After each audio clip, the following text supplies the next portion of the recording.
Hey guys, thanks for tuning in to another video on ForgottenWeapons.com.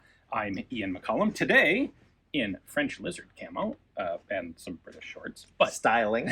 I am joined once again today by Owen Thornton, who is the author of our awesome upcoming book on tiger stripe camouflage, which is currently running on pre-sale on Kickstarter. If you're interested in checking it out, take a look at the description text. We have a link there.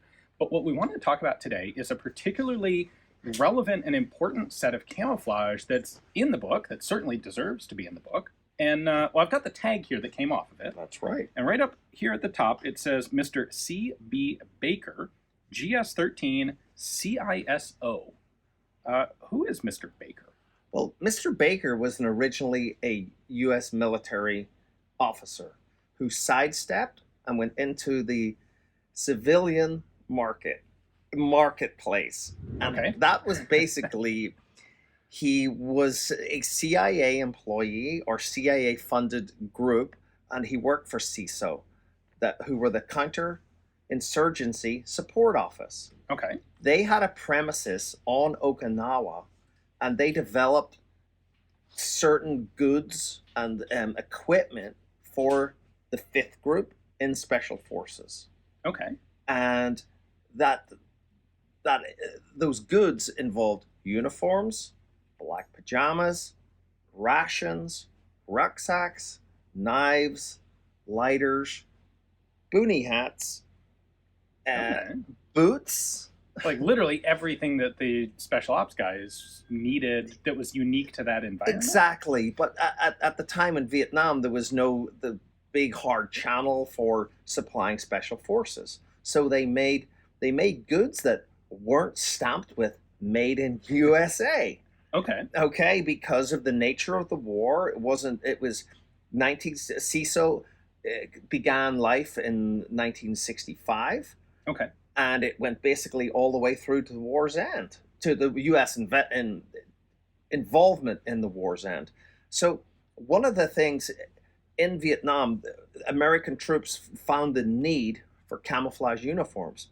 And I assume this would apply first to special forces guys who are the first I'm ones just in talking country. about special forces guys, Green Berets at this time. They were the main, like they were the A team, B team, C team, the classic Green Berets that people know from Vietnam.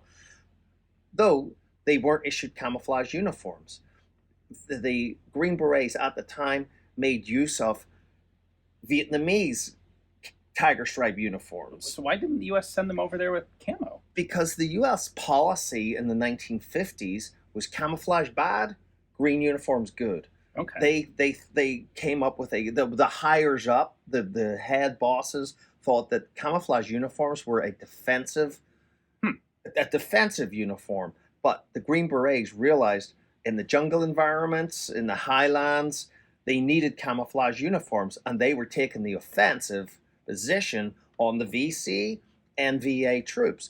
But of course, the existing uniforms were only made in the smaller ARVN sizes. They needed Anglo sizes, and they went to Mr. Baker and asked him could he with his office come up with their own version of tiger stripes.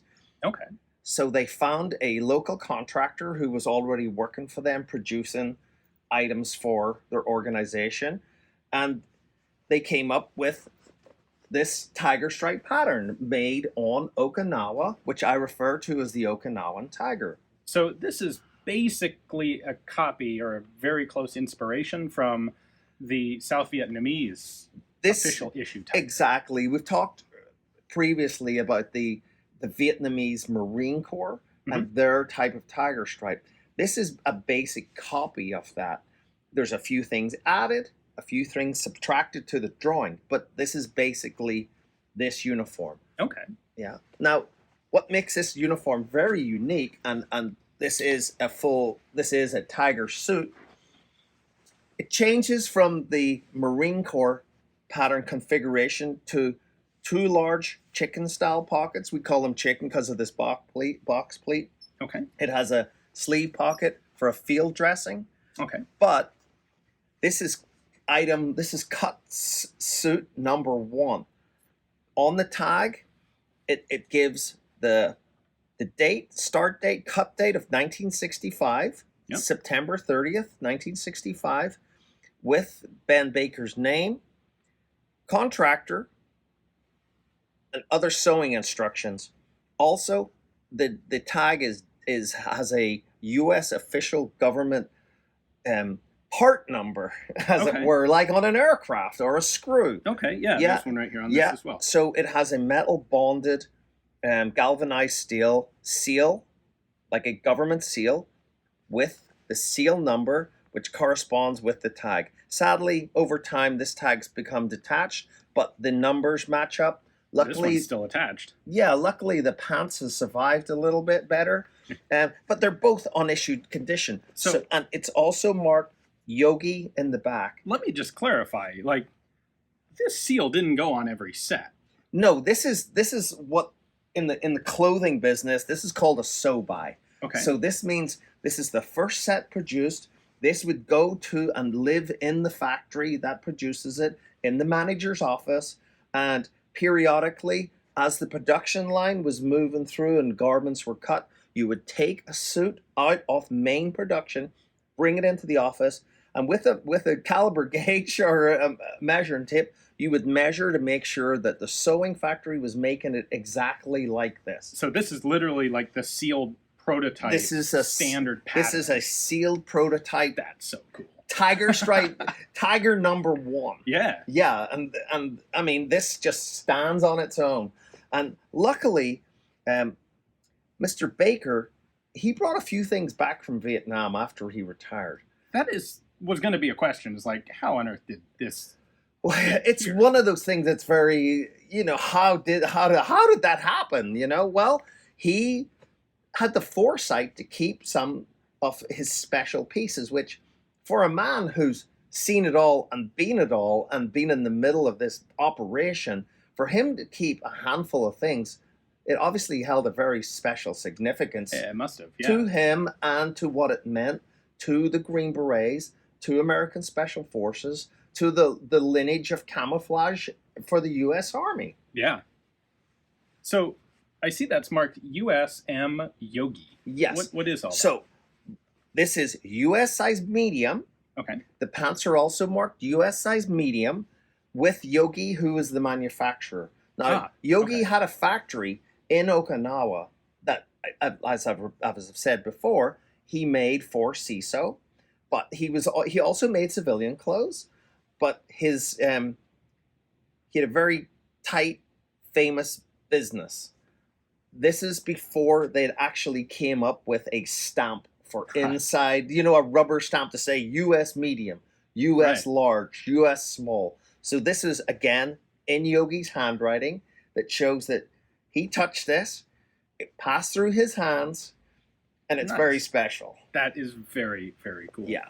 So, like, that's such a cool piece to have in a book about the history of Tiger Stripe. Correct. It goes from the French to the Vietnamese, and then it's going to come to the Americans. And like, this is the exact starting point of the American development of Tiger Stripe camo. Correct. Apart from there would have been before this a few oddball custom-made pieces, but this is the bonded sample. Right. This is the official. Like, in all honesty, joking aside, this belongs in the Smithsonian. They wouldn't display it though.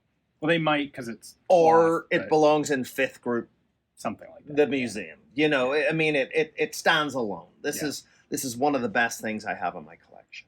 So, I'm curious how much. Maybe this is a subject for a further video. Okay. How much did the first actual production pieces change from these?